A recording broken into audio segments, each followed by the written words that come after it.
جس نے دو چیزوں کی ضمانت مجھے دے دی حفاظت کی، میں اسے اضمن لہ الجنہ، میں اس کو جنت میں لے جانے کی ضمانت دیتا ہوں۔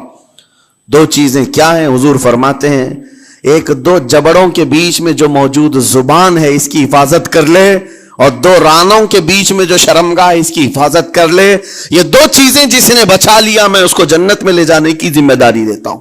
خاص طور پر زبان اور بیان کی خصوصیت بہت اہم ہے۔ شیخ سعدی رحمت اللہ تعالی علیہ فرماتے ہیں تا مرد سخن نہ گفتہ باشد، عیب و ہنرش نہ ہفتہ باشد۔ جب تک آدمی بات نہیں کرتا اس کی اچھائی بھی چھپی رہتی ہے، برائی بھی چھپی رہتی ہے۔ انسان اپنے کلام سے، اپنی بات سے سمجھ میں آ جاتا ہے کہ کس کیٹیگری کا ہے، کس لیول کا ہے۔ اس کی گفتگو کے آداب اس کی حقیقت بتاتے ہیں، بلکہ یہاں تک کہ اس کے نسب کا بھی پتہ لگا لیا جاتا ہے اور اس کی تربیت کا بھی اندازہ ہو جاتا ہے۔ حضرت لقمان حکیم سے پوچھا گیا نیکی کس کا نام ہے؟ تو آپ نے فرمایا دو چیزیں اور بہت چھوٹی ہیں۔ نیکی دو چیزیں ہیں جو بہت چھوٹی ہیں۔ کہا کیا ہے؟ کہا کہ ملاقات میں لوگ اپنے بھائیوں سے مسکرانا اور نرم گفتگو کرنا۔ ساری نیکیوں کی جڑ ہے یہ، نرم گفتگو کرنا اور لوگوں سے خندہ پیشانی کے ساتھ مسکرا کر ملاقات کرنا۔ لیکن میرے عزیزو یہ دو چیزیں بناوٹی تو بہت سارے لوگوں کے ساتھ آ سکتی ہیں، اخلاق تصنع جس کو کہتے تکلف کے ساتھ بہت سارے لوگوں کے ساتھ آ سکتی ہیں، لیکن حقیقت میں جس انسان کی طبیعت میں یہ دو چیزیں ہونی چاہیے وہ کب سمجھ میں آتی ہیں؟ اس وقت مولا علی کرم اللہ وجہہ الکریم نے فرمایا کسی انسان کو اس کی حقیقت دیکھنا ہو تو غصے کے عالم میں اسے دیکھو، وہ اپنے آپے سے باہر ہوتا ہے یا اپنے مزاج کے خلاف کس طرح بات کو سن کر کے تحمل رکھتا ہے۔ سب سے بڑا پہلوان وہ ہے جس نے اپنے غصے کو کنٹرول کیا اور اپنی زبان پر قابو پا لیا، ورنہ یہ وہ لمحہ ہے جب انسان پھٹ پڑتا ہے، جو دل کے اندر ہے سب کہہ جاتا ہے۔ آپ کو میں بتاؤں نبی کریم صلی اللہ تعالی علیہ وسلم کے عظیم اخلاق کریمہ، بخاری شریف کی حدیث ہے، حضور مسجد نبوی میں تشریف فرما ہے۔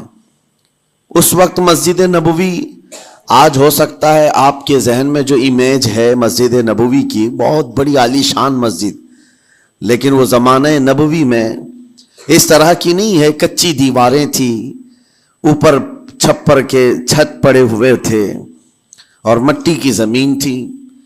یہ مسجد نبوی کی شکل اس زمانے میں حضور اکرم صلی اللہ تعالی علیہ وسلم اپنے صحابہ کے ساتھ بیٹھے ہیں، ایک دیہات کا رہنے والا شخص آیا۔ ایک بات یاد رکھیں کہ دیہات میں، گاؤں میں رہنے والوں کے اخلاق اور تمیز میں بڑا فرق ہوتا ہے، ان کے ہاں آداب کی کمی ہوتی ہے۔ وہ شخص آیا اور مسجد نبوی میں آ کر حضور صلی اللہ علیہ وسلم سے کچھ بات چیت کیا اور تھوڑی دیر کے بعد مسجد میں ہی کھڑے ہو کر پیشاب کرنا شروع کیا۔ بخاری شریف میں یہ حدیث موجود ہے، جب مسجد نبوی میں کھڑے ہو کر پیشاب کرے تو صحابہ اکرام سب دیکھ کر کے دوڑانے لگ گئے، خذوہ خذوہ، پکڑو اس کو، پکڑو اس کو، اور صحابہ دوڑاتے تھے، وہ پیشاب کرتے ہوئے بھاگتا تھا پوری مسجد میں۔ نبی پاک صلی اللہ تعالی علیہ وسلم نے فرمایا دعوہ، چھوڑ دو اس کو، کر لینے دو، پیشاب کر رہا ہے مسجد میں، چھوڑ دو اس کو۔ جب وہ صحابہ اکرام حضور کا حکم سنتے ہیں سب پیچھے ہٹ گئے۔ تھوڑی دیر کے بعد نبی کریم صلی اللہ تعالی علیہ وسلم نے صحابہ سے فرمایا پانی کے ڈول بھر کر کے لائے جائیں۔ صحابہ سے ہی منگوایا، پانی کے ڈول بھر کر کے لائے گا اور مسجد نبوی کے میدان میں فرش پر بہایا گیا اور صاف کیا گیا۔ اب وہ شخص نہایت ہی ڈرا سہما کھڑا تھا، میرے ساتھ کیا ہوگا پتہ نہیں، میں نے پیشاب کیا، اب مجھے یہ لوگ قتل کر ڈالیں۔ نبی کریم صلی اللہ تعالی علیہ وسلم نے قریب بلایا اور فرمایا، نہایت نرم گفتگو کے ساتھ حضور فرماتے ہیں یہ اللہ کا گھر ہے، یہاں پیشاب نہیں پیشانیاں رکھی جاتی ہیں۔ بس یہ جملہ ہے، بخاری شریف میں موجود ہے، یہاں عبادت کی جاتی ہے، اتنا کہہ کر رخصت ہو گئے، رخصت کر دیا۔ وہ دیہات سے آیا ہوا جو نوجوان تھا یا شخص تھا، باہر نکلتے ہی وہ کلمہ طیبہ پڑھ کر حضور کی غلامی میں شامل ہوا۔ میں نے وہ بلند عالی اخلاق نہیں دیکھے۔ نبی کریم صلی اللہ علیہ وسلم کے بارے میں قرآن کہتا ہے فَبِمَا رَحْمَةٍ مِّنَ اللَّهِ لِنْتَ لَهُمْ، اللہ کی رحمت سے آپ لوگوں کے لیے نرم ہیں، اس لیے لوگ آپ کے ارد گرد لگے ہوئے رہتے ہیں۔ وَلَوْ كُنْتَ فَظًّا غَلِيظَ الْقَلْبِ لَانْفَضُّوا مِنْ حَوْلِكَ، اے رسول اگر آپ سخت دل ہو جائیں تو پھر یہ سب چھٹ جائیں گے، آپ سے دور ہو جائیں گے۔ اس رسول کے لیے جب کہا گیا ہے کہ اگر آپ سخت ہو جائیں تو لوگ چھوڑ کر کے دور ہو جائیں گے، تو ہمارے اور آپ کے لیے کس قدر لہجے کی پابندی ضروری ہے۔ ہاں عزیزان گرام وقار، اپنی گفتگو، اپنے کلام، اپنی بات چیت سے آپ اپنے سلیقے بتاتے ہیں۔ گالی گلوچ کرتے ہوئے جن کی صبح شامیں ہوتی ہیں، ان کو دیکھ کر کے ہی پہچان میں آ جاتا ہے کس گھر سے یہ تعلق رکھتا ہے، کہاں ان کی تربیت ہوئی ہے، کس طرح ان کے آداب سکھائے گئے۔ اسی لیے میرے عزیزوں، بچوں کو آوارہ بھی نہ چھوڑ دینا کہ وہ اپنی زبان گلی کوچوں سے سیکھ کر کے جائیں۔ کل کو ہوگا یہ کہ اس کی زبان کی وجہ سے لوگ تمہیں تان و تشنیع کریں گے، اس کا باپ ایسا ہوگا اس لیے بچہ ایسا ہے، اس کی ماں اس طرح ہوگی اس لیے اس کی گفتگو ایسی ہے۔ کیونکہ موسٹلی زیادہ طور پر بچے اپنے ماں باپ کے اخلاق کو نقل کرتے ہیں، ٹرانسفر ہوتی چلی جاتی ہیں۔ ایک بار حضور اکرم صلی اللہ تعالی علیہ وسلم مسجد نبوی سے باہر نکل کر جا رہے ہیں۔ توجہ میرے عزیزوں، اخلاق کہاں دکھانے چاہیے اور ہماری بات چیت کے انداز ہمیں کہاں ہونا چاہیے، میں آپ کو بتاؤں۔ حضور تشریف لے کر جا رہے ہیں، صحابہ اکرام کھڑے تھے حضور کے اطراف۔ مدینہ طیبہ کی ایک بوڑھی خاتون جس کا ذہنی توازن کھویا ہوا ہے، یعنی وہ دماغی طور پر ڈسیبل ہے، اور وہ آئی جا رہی تھی۔ لوگ جب بھی اس کو دیکھتے راستہ کاٹ لیتے، وہ جس کو بھی پکڑتی تھی سنانا شروع کرتی تھی، جو منہ میں آئے بکنے لگ جائے، اور لوگوں کو تنگی محسوس ہونے لگتی۔ صحابہ نے دیکھا کہ یہ عورت آ رہی ہے، حضور کی طرف آ رہی ہے، سب نے حضور صلی اللہ علیہ وسلم کو گھیر لیا، اس کا راستہ روکنے کے لیے اب آئے گی۔ اور نبی کریم صلی اللہ علیہ وسلم کے پاس اگر زبان درازی کرنے لگ جائے، پاگل عورت ہے، اور بک بک کرنے لگ جائے، حضور پاک صلی اللہ علیہ وسلم کے ادب میں کہیں کمی نہ آ جائے۔ صحابہ کا یہ ہمیشہ اہتمام رہتا۔ حضور اکرم صلی اللہ علیہ وسلم نے دیکھا تو صحابہ سے کہا ہٹ جاؤ، اس کو آنے دو، ہٹ جاؤ، اس کا راستہ چھوڑ دو۔ صحابہ نے کہا یا رسول اللہ صلی اللہ علیہ وسلم، اس کا ذہنی توازن ٹھیک نہیں ہے، دماغی طور پر وہ عورت ٹھیک نہیں ہے، وہ آئے گی اور لمبی باتیں کرتی ہے، لا یعنی باتیں کرتی ہے، کہیں آپ کی شان پاک میں کوئی گستاخی نہ ہو جائے۔ صحابہ روک رہے تھے، حضور پاک صلی اللہ علیہ وسلم نے سختی سے فرمایا، ارشاد فرمایا ہٹ جاؤ، اس کا راستہ چھوڑ دو، مجھے پتا ہے پورے مدینے میں اس کی کوئی نہیں سنتا، میں بھی نہ سنوں تو کس کو سنائے گی، اگر میں بھی نہ سنوں تو وہ کس کو سنائے گی۔ یہ میرے مصطفیٰ کریم صلی اللہ تعالی علیہ وسلم کے دربار عالی جاہ کی وہ بلند اخلاق کریمانہ کی ایک مثال ہے، جس کو خود میرے آقا نے فرمایا بعثت لأتمم مکارم الاخلاق۔ عزیزان گرامی وقار، لوگوں کے آج حالات ایسے ہیں کہ اچھے لوگوں کے ساتھ اخلاق الگ دکھائے جاتے ہیں، چھوٹے لوگوں کے ساتھ اخلاق الگ دکھائے جاتے ہیں۔ سٹیٹس کا آدمی ہو تو اس کے ساتھ ملنے کے طریقے الگ ہیں، اور غریب کوئی آ جائے، فقیر کوئی آ جائے تو اس سے ملنے کا انداز الگ ہو جائے۔ یہ نہ ہو، یہ ہم سب کے لیے نصیحت ہے۔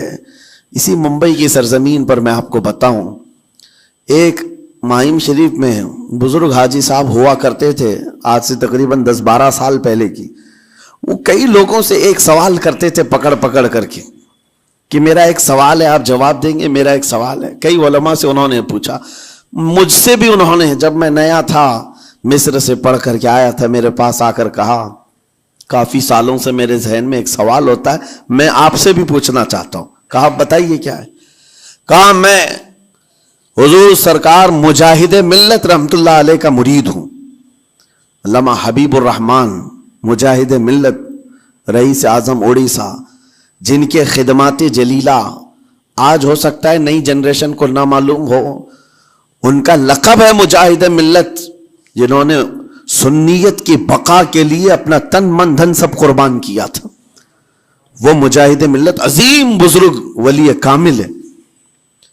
یہ حاجی صاحب کہتے ہیں کہ میں ایک نارمل آدمی تھا, کڑیا تھا, یعنی گھر بنانے کا کام کرتا تھا.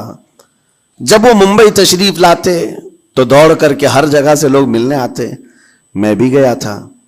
اور اس وقت میں جوان تھا. حضور مجاہد ملت رحمت اللہ علیہ کی بات وہ بتا رہے ہیں کہ لوگ لائن لگا کر کے مصافحہ کر رہے تھے, مل رہے تھے. جب مل رہے تھے تو پھر میرا نمبر آیا, میں ملنے کے لیے گیا. بزرگوں کے سب ہاتھ چومتے ہیں, یہ ہمارے سنیوں کے طریق ہیں. ادب, علماء ذوی الاحترام کے ہاتھوں کا بوسہ لینا یہ مستحسن ہے, یہ ہمارے آداب میں سے, معمولات اہل سنت میں سے. تو جب سب لوگ ان کے دست بوسی کر رہے تھے, ہاتھ چوم رہے تھے, میں بھی قریب گیا. اور جب میرا نمبر آیا, میں ہاتھ چومنے کے لیے گیا تو انہوں نے میرا ہاتھ لے کر خود ہی چوم لیا. وہ بزرگ عالی جاہ ولی کامل جن کو دنیا مجاہد ملت کہتی ہے, میرا ہاتھ انہوں نے چوم لیا. اور میرے اندر ایسی پشیمانی تھی کہ میں کیا کروں سمجھ میں نہیں آیا. میں ایک معمولی سا کڑیا, اور کہاں ان کا مقام, کہاں میرا. تو اس کے بعد وہ اس بے چینی میں رہتے تھے کہ ایسا کیوں کیا, ایسا کیوں کیا, کیونکہ پوچھنے کا موقع ہی نہیں ملا. ایک بزرگ تھے, انہی کے خلیفہ تھے حضور مجاہد ملت کے, انہوں نے اس کا جواب دیا. میرے عزیزوں کیا بہترین جواب تھا. حضرت مجاہد ملت رحمت اللہ تعالی علیہ یہ چاہتے تھے کہ ہزاروں لوگ ہماری تعظیم کرتے ہیں تو کہیں ہمارے دماغ میں بادشاہت کا خیال نہ آئے, ہم غریب اور فقیر کا ہاتھ چوم کر اپنے نفس کی مخالفت بھی کرتے ہیں. اخلاق کریمانہ دکھانے کے لیے اسٹیٹس والوں کے ساتھ ہی نہیں, غربا فقراء کے ساتھ بھی وہ اخلاق ہوں. نبی کریم صلی اللہ تعالی علیہ وسلم کے وہ آداب آج اگر آپ اپنا لیں, بہت ساری کڑوی چیزیں ویسی ختم ہو جائیں. آج ممبئی کی سرزمین پر سب سے بڑا یہ چیلنج ہے بات کرنے میں. نوجوانوں کے تو آج پارے چڑھے ہوئے ہوتے ہیں, ان سے کوئی بھی بات کر لے, جس تیور میں یہ بات کرتے ہیں ایسا لگتا ہے کہ ابھی لڑائی ہو جائے گی, ابھی جھگڑا ہو جائے گا.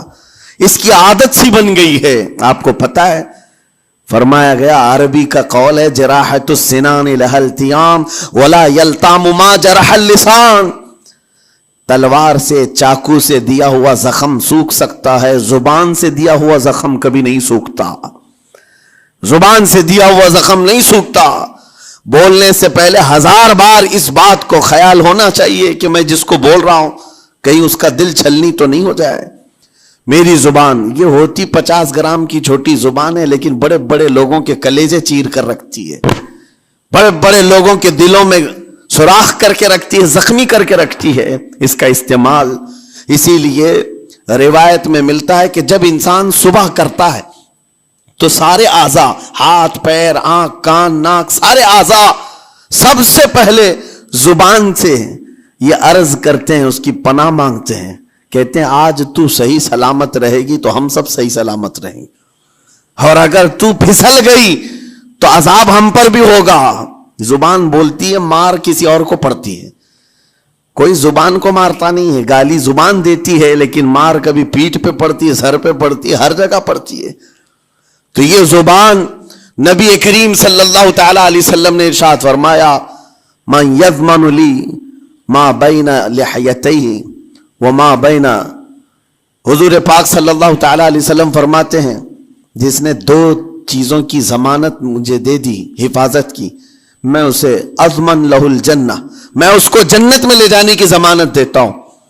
2 چیزیں کیا ہیں؟ حضور فرماتے ہیں ایک 2 جبڑوں کے بیچ میں جو موجود زبان ہے اس کی حفاظت کر لے, اور دو رانوں کے بیچ میں جو شرمگاہ اس کی حفاظت کر لے، یہ دو چیزیں جس نے بچا لیا میں اس کو جنت میں لے جانے کی ذمہ داری دیتا ہوں، ضمانت دیتا ہوں۔ اس کا کتنا بڑا کردار ہے، یہ زبان کا کتنا بڑا کردار ہے۔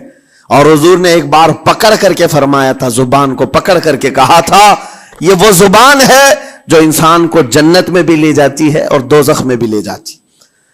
کلمہ کس سے پڑھتے ہیں آپ؟ لا الہ الا اللہ، زبان ہی سے تو پڑھتے ہیں، اسی کلمے نے آپ کو جنت تک پہنچایا۔ اور کافر جو کفر کرتا ہے وہ بھی زبان سے ہی کرتا ہے، اور زبان اسے ہمیشہ کی دوزخ میں لے جاتی ہے۔ اس زبان کو چلانے سے پہلے 1000 بار سوچ لیں کہ آج لہجوں کی سختیاں بڑھتی چلی گئیں، اور آپ کو پتا ہے قرآن پاک میں رب تعالیٰ نے یہ فرمایا وَلَا تَقُلْ لَهُمَا اُفٍّ وَلَا تَنْهَرْهُمَا، والدین کے بارے میں بچوں کو کیا کہا گیا؟ ان کو اف تک نہ کہو۔ لیکن زبان جب کھلتی ہے نا، ماں باپ کے خلاف نوجوانوں کو ہم نے دیکھا ہے گالی گلوچ کرتے ہوئے اور اتنی بری باتیں کہتے ہوئے، معاذ اللہ۔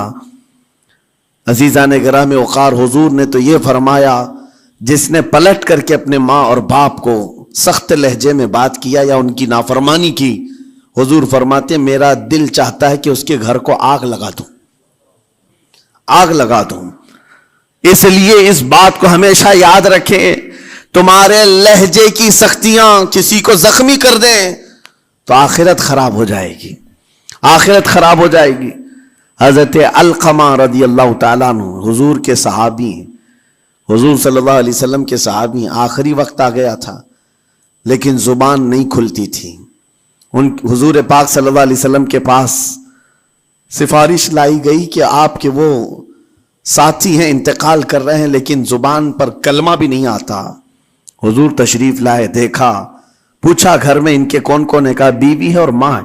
ماں کو بلایا اور کہا علقمہ کے بارے میں کیا کہتی ہو، کیسا تھا؟ کہا بہت اچھا، پرہیزگار، عبادت گزار، ساری نیکوکاریاں اس کے اندر ہیں۔ تو پھر حضور نے پوچھا اچھا یہ بہت نیک تھا، تم بھی اس سے راضی ہو کہ نہیں ہو؟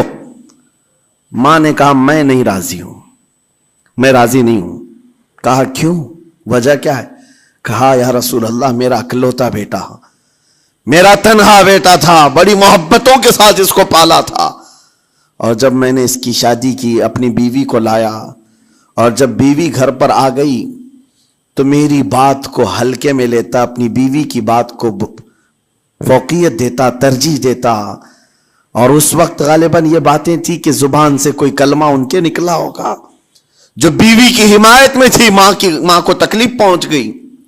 کہا میرا دل گوارا نہیں کرتا، میں اس سے راضی نہیں ہوں، باقی وہ بہت نیک بندہ ہے، بہت اچھا ہے۔ حضور نے فرمایا دیکھو زندگی کے آخری پڑاؤ پر آ چکا ہے، روح نکلنے کو ہے، معاف کر دو۔ وہ بھی صحابیہ تھی، انہوں نے کہا آقا آپ کا حکم ہے یا مشورہ ہے؟ اگر حکم ہے تو پھر ماننا ہے۔ حضور نے فرمایا نہیں، حکم نہیں، مشورہ ہے۔ کہا مشورہ ہے تو پھر دل نہیں چاہتا، دل نہیں چاہتا۔ حضور نے فرمایا صحابہ سے کہ لکڑیاں جمع کرو، آگ لگاؤ اور انہیں اٹھاؤ، آگ میں ڈال دو۔ آگ دہکائی گئی تو ماں کی ظاہر سی بات ہے ممتا بے چین ہو گئی۔ کہا ان کو میرے سامنے آگ میں ڈالیں گے؟ کہا ہاں، اس سے بہتر ہے کہ وہاں جلے گا، یہاں جلے۔ وہ ماں کہتی آقا آپ گواہ ہو جائیں، میں اپنے بیٹے کو معاف کرتی ہوں۔ ادھر معاف کیا، ان کی زبان پر کلمہ طیبہ جاری ہوا۔ میرے عزیزو یہ بتانا مقصود اس لیے ہے کہ زبان سے دیے ہوئے زخم خواہ والدین کو ہو، یہ معمولی نہیں ہوتے۔ ہو سکتا ہے آخری وقت تمہاری زبان بند ہو جائے اور کلمہ طیبہ بھی نہ جاری ہو، زبان کھلنے بھی نہ لگے، یہ حالات آ جائیں گے۔ اس لیے اپنی زبان کا کنٹرول برقرار رکھو، کس سے کیا کہنا ہے۔ ابھی میں اس کا دوسرا پارٹ بھی بتاتا ہوں زبان کے استعمال کا۔ یہ نرمی لہجے کے اندر ہونا بہت ضروری ہے، لیکن کچھ جگہوں پر سختی کی اجازت ہے، لیکن وہ مقامات الگ ہیں۔ نرم لہجہ حضور پاک صلی اللہ تعالی علیہ وسلم کے فرامین میں سے ہے۔ ایک بات بڑی بغداد مقدسہ میں نے ایک ولی پاک کی زیارت کی، ان کے آستانے پر بھی میں ابھی بیان کیا تھا۔ حضرت بہلول دانا مجذوب بزرگ تھے، اور بغداد کی گلیوں میں کہیں پر بھی بیٹھ جاتے تھے، اور جو جانکار تھے وہ سمجھتے تھے اللہ والا بندہ ہے۔ مجذوب کس کو کہتے ہیں؟ جس کی یاد الہی میں عقل فنا ہو گئی، ختم ہو گئی، اللہ کے ذکر میں اور اللہ کی یاد میں اپنے آپ کو فنا کر دیا ہے، اس کے اوپر شریعت کا قلم نہیں۔ ظاہر سی بات ہے شریعت کے سارے احکام اس پر ہیں جس کی عقل سلامت ہے۔ عاقل ہو، بالغ ہو تو نماز فرض ہے نا، عقل ہی نہیں ہے تو وہ مجذوب ان اولیاء کو کہتے ہیں۔ لیکن ان کے بارے میں حدیث میں ہے، اللہ کے نبی نے فرمایا وہ ایسے بندے ہیں کہ اگر اللہ کو قسم دے دیں کسی بات کی، اللہ ان کی قسم پوری کرتا ہے۔ وہ بہلول دانا بیٹھے ہوئے تھے، بغداد کا ایک مشہور تاجر تھا، لیکن خستہ حال تھا، بہت نقصان اٹھا چکا تھا، خسارے میں چل رہا تھا، بزنس پورا لاس میں، اور وہ پریشان حال بہلول دانا کے پاس آیا، گڑ گڑایا، کہا کہ حضور مجھے بچا لیں، رحم کر لیں، میں تاجر ہوں، لٹ گیا ہوں، لاس میں ہوں، کچھ آپ فرما دیں، میں کیسے اس بھور سے نکلوں؟ بہلول دانا نے دیکھا، کہا ٹھیک ہے کچھ پیسے بچے ہیں؟ کہا ہاں ہے، وہ بس اتنا سرمایہ ہے کہ مال لیتا ہوں پھر بیچ دیتا ہوں، نفع نہیں ہوتا۔ بہلول دانا نے کہا ایک کام کر، کالا کپڑا جتنا ملتا ہے سب خرید لے، پورے شہر سے کالا کپڑا جہاں جہاں مل جائے سب لے کر سٹاک کر لے۔ کہا جی حضور آپ نے جیسا فرمایا۔ گیا، جتنا سرمایہ تھا سب لگا دیا، کالا کپڑا خرید کر ایک جگہ سٹاک کر دیا۔ اللہ والے کا حکم تھا، لیکن ہوا یہ کہ بغداد کا معمول تھا، 8 دن گزرے نہیں تھے کہ وہاں وقت کے حاکم کا انتقال ہوا، اور جب حاکم کا انتقال ہوتا تو شہر کے جتنے بڑے لوگ ہوتے، رئیس لوگ، وہ اس کے سوگ میں، اس کے غم میں کالا کپڑا پہنتے تھے، اور کالا کپڑا سوائے اس تاجر کے کسی کے پاس نہیں تھا، اور سارے بڑے لوگ پیسوں سے اس کے پاس کالا کپڑا خریدنے آئے، یہ منہ بولے قیمت پر، جیسے تیسے جتنی قیمت پر بولے سب خرید کر لے جاتے، اور پل بھر میں ایک دن کے اندر وہ بہت بڑا کروڑ پتی بن گئے، بہت مال آ گیا۔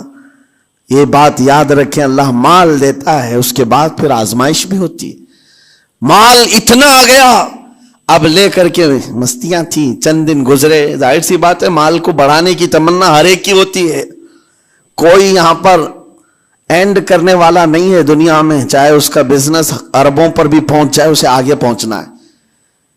چند دن گزرے تھے، 8-10 دن، پھر آیا حضرت بہلول دانا کو ڈھونڈتے ہوئے، ایک جگہ میدان میں یہ مجذوب بزرگ بیٹھے مل گئے، آیا اور کہا او دیوانے بتا اب کیا خریدوں، پیسہ بہت ہے ابھی میرے پاس، بتا دیوانے اب کیا خریدوں؟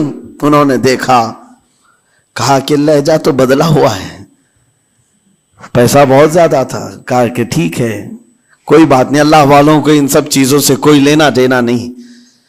آپ نے کہا مال جتنا ہے تیرے پاس سب لے کر کے خربوز خرید لے، تربوز خرید لے، جس کو کلنگڑ کہتے ہیں، تربوز پورے خرید لے۔ اس نے کروڑوں کی جائیداد پورے تربوزوں میں لگا تھی، سب تربوز خرید کر سٹاک کر دیا ایک جگہ، اور اس کے گمان میں یہی تھا کہ چند دن گزریں گے، کوئی ایسا ہی حادثہ ہوگا جب تربوز منہ مانگی قیمت پہ لوگ خریدیں گے اور میں بیچوں گا۔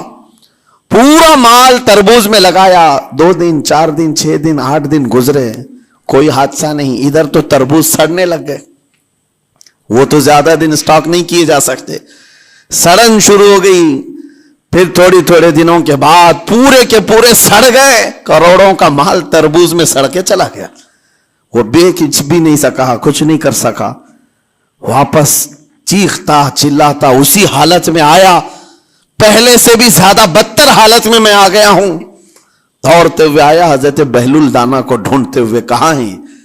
وہ اسی جگہ بیٹھے ہوئے مٹی میں بیٹھے رہتے تھے، قریب آیا اور کہنے لگا کہ آپ نے میرے ساتھ ایسا کیوں کیا بہلول؟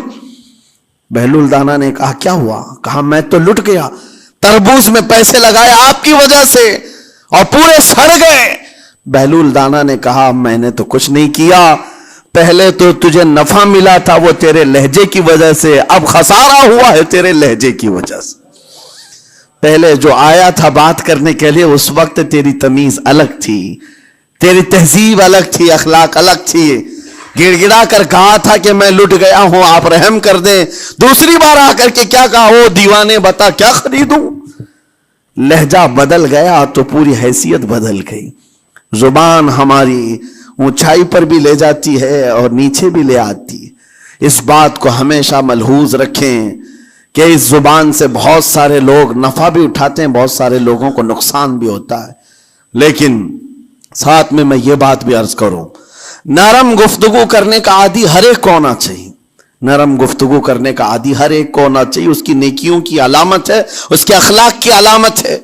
لیکن ساتھ میں امام شافعی رحمت اللہ تعالی علیہ نے یہ بھی فرمایا، چاہے جتنی بھی نرم طبیعت ہو انسان کی، اللہ اور اس کے رسول کے لیے غیرت ہونی چاہیے. اللہ اس کے رسول کے خلاف بات سنے تو پھر نرم لہجے کا استعمال نہ کرے، پھر وہ بزدلی کہلائے گی، وہ بزدلی کہلائے گی.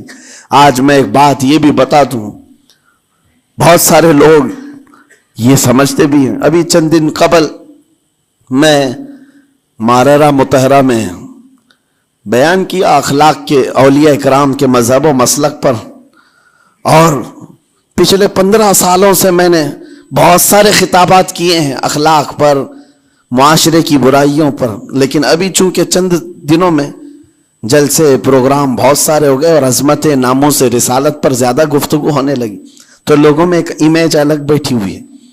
اور ابھی ہم نے اخلاق حسنہ پر گفتگو کیا کی. 8 دن پہلے ایک بزرگ نے مجھ سے پوچھا، ایسی بھی تقریر کرتے ہیں آپ ایسی بھی تقریر کرتے ہیں، یعنی نرم گفتگو بھی کرتے ہیں؟ مطلب یہ ہے کہ ہماری امیج ایسی بنا کر رکھیں کہ ہم ہر وقت چلاتے ہی رہتے ہیں، ہر وقت للکارتے ہی رہتے ہیں. میرے عزیزوں، میں یہاں پیغام دینا چاہتا ہوں، ہم قرآن کے اس آیت پر عمل کرنا چاہتے ہیں جو مولا نے فرمایا، اشداء علی الکفار رحماء بینہم. مومنین کی شان ہے، صحابہ کی شان ہے، وہ کافروں پر سخت ہوا کرتے ہیں اور مومنوں کے لیے نرم دل ہوا کرتے. زبان کی نرمی ایمان والوں کے لیے ہے، زبان کی نرمی محبت مصطفیٰ کے لیے ہے، عاشقان مصطفیٰ کے لیے ہے. ساتھ میں زبان کی سختی کفار و مشرکین کے لیے ہے، گستاخان رسول کے لیے ہے. اور اگر یہ چیز نہیں آئی تو پھر آپ سمجھ لیں نیک اس وقت نہیں کہلائے گا آدمی. بعض لوگوں کو ایسا لگتا ہے نرم بات کرنا چاہیے، نرم گفتگو، بالکل صحیح ہے، یہ اخلاق ہے. لیکن اگر ایسے مقامات پر جہاں تمہارے نبی کو کوئی گالی دے رہا ہو، رب کی شان میں کوئی بھونک رہا ہو، اس وقت تم کہو کہ اخلاق ہے، نرم بات کرنا چاہیے، یہ بے غیرتی ہے، یہ بے غیرتی ہے. تمہاری بیوی کو اگر تمہارے سامنے کوئی چھو دے اور اس کے بعد تم ہنس کر کے اس سے کہو ٹھیک ہے جائیے صاحب، آپ کو کہا جائے گا بے غیرت آدمی، بے غیرت آدمی ہے. انسان کو اپنی بیوی، اپنی بیٹی، اپنی ماں پر بھی غیرت ہوتی ہے، وہ سنتا نہیں ہے، یہ پیدائشی ہے، فطرت ہے انسان کی. اور مومن کی شان یہ ہے، سب سے بڑی غیرت اس کے لیے اللہ اور اس کے رسول کے لیے ہوا کرتی ہے. اللہ اور اس کے رسول کے لیے. ماں اور باپ کو گالیاں ایک وقت میں برداشت کر بھی لے جائے، لیکن اللہ اور اس کے رسول کی شان میں وہ ہرگز برداشت نہ کرے. یہ ایمان کی علامتوں میں سے ہے. بہرحال میں نے زبان کے دونوں استعمال آپ کو بتائے، سخت لہجے بھی ہیں، نرم لہجے بھی ہیں. لیکن جب آپ کا پالا کسی گستاخ سے نہ پڑے تو ہمیشہ نرم گفتگو کرنے کے عادی بنے. مومنین میں نرم لہجے کا اختیار ہمیشہ رہے. اس سے اخلاق آپ کے بتائے دکھائے جاتے ہیں، اس سے آپ کے اخلاق معلوم ہوتے ہیں. ساتھ ہی معاشرے میں نرمی اور محبت کا ماحول بھی قائم ہوتا ہے. ڈانٹنے کے طریقے بھی میں آپ کو بتاؤں. میرے والد اگرامی فرمایا کرتے تھے، حضور حافظ ملت رحمت اللہ علیہ جو الجامعۃ الاشرفیہ مبارک پور کے بانی ہیں اور بڑے محدث جنہوں نے ایک نہیں ہزاروں عالم پیدا کیے، اس ہندوستان کی بات کر رہا ہوں. حافظ ملت رحمت اللہ علیہ پوری بخاری شریف پڑھاتے تھے، تقریباً 40 سال تک انہوں نے پڑھایا بخاری شریف. میرے والد ان کے شاگرد ہیں. فرماتے ہیں جب وہ بہت زیادہ ناراض ہو جاتے، کسی سے ڈانٹنا ہوتا، ہر استاد بچے کو ڈانٹتا ہے، کبھی کچھ بچہ نافرمانی کر جائے یا مزاج کے خلاف بات کرے تو استاد ڈانٹتا ہے. تو حافظ ملت رحمت اللہ علیہ اگر کسی شاگرد کو ڈانٹتے بھی غصے میں تو کہتے ہیں اے جنتی کیا کر رہا ہے. کہتے ہیں اگر یہ جملہ قبول بھی ہو جائے تو بچہ جنتی ہو جائے. لہجے کی یہ استعمالات اولیاء سے سیکھو میرے عزیزو. غصے پر کنٹرول اس وقت تمہارے اخلاق معلوم ہوتے ہیں جب تمہارا غصہ عروج پر ہوتا ہے. اس وقت تمہاری حقیقت لوگوں کے سامنے آتی ہے. وہ اپنے شاگردوں کو ڈانٹتے بھی تو جنتی کہہ کر ڈانٹتے ہیں. یعنی کوئی گالی نہیں ہے, کوئی برے کلمے نہیں ہے, بلکہ ایسا جملہ ہے کہ اگر قبول بھی ہو گیا استاد کی زبان سے اس کی تو زندگی وصول ہوگی, اس کا بیڑا پار ہو گیا. ہمارے درمیان ماں باپ کو بھی یہ چاہیے کہ بچوں کو کس طرح کے اخلاق آپ دے رہے. گفتگو کرنے کے متعلق قرآن میں اللہ تعالیٰ نے آداب بتائے ہیں.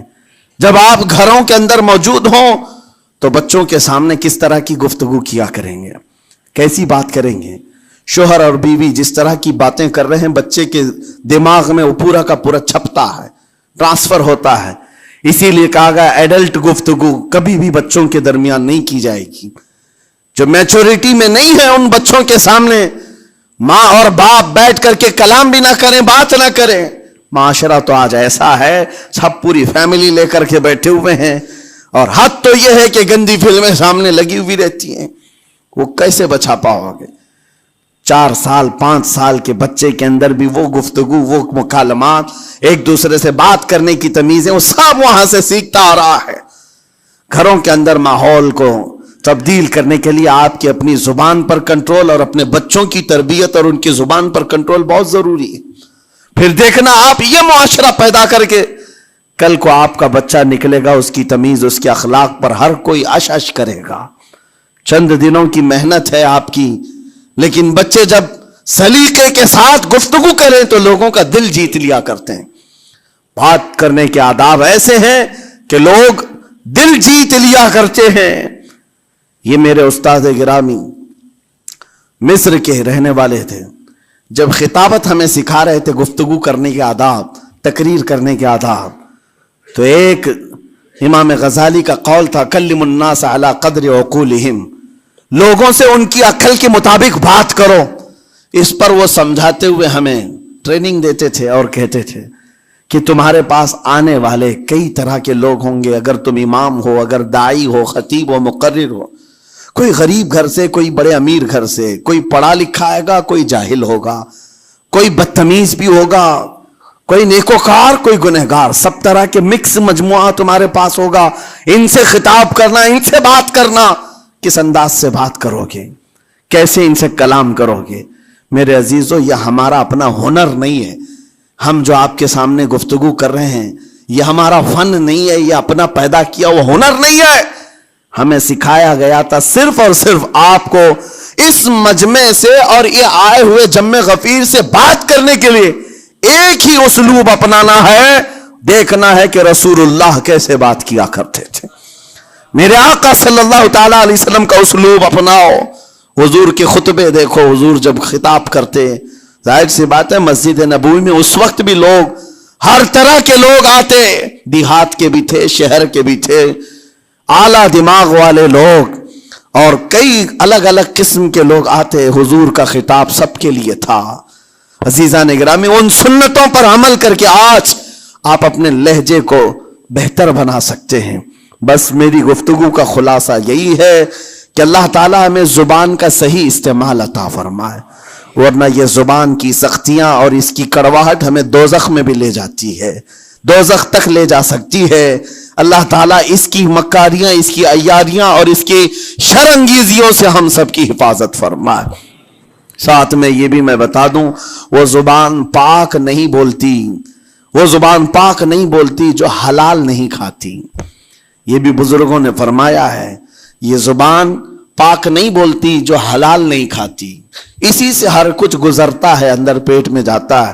حلال لقمے اس سے گزارو تو زبان پاک بولے, اللہ کا ذکر کرے اور تمہیں زبان میں وہ لذت آنے لگ جائے، لیکن اس سے حرام لقمے گزارتے رہو گے، اس کے لہجے کی سختیاں بھی آ جائیں گی، اس کے اندر کڑواہٹ بھی آ جائے گی، گالی گلوچ، یہ سارے استعمالات یہ زبان کرنے لگ جائے گی۔ کیوں؟ اس سے حرام لقمے جو گزارے جا رہے ہیں۔ اس چیز کا بھی خیال ضروری ہے۔ زبان کو جس طرح کا پیٹرول دو گے ویسی چلے گی یہ گاڑی، جس طرح کا ڈیزل اس کے اندر ڈالتے ہو، حرام یا حلال، یہ بہت معنی رکھتا ہے۔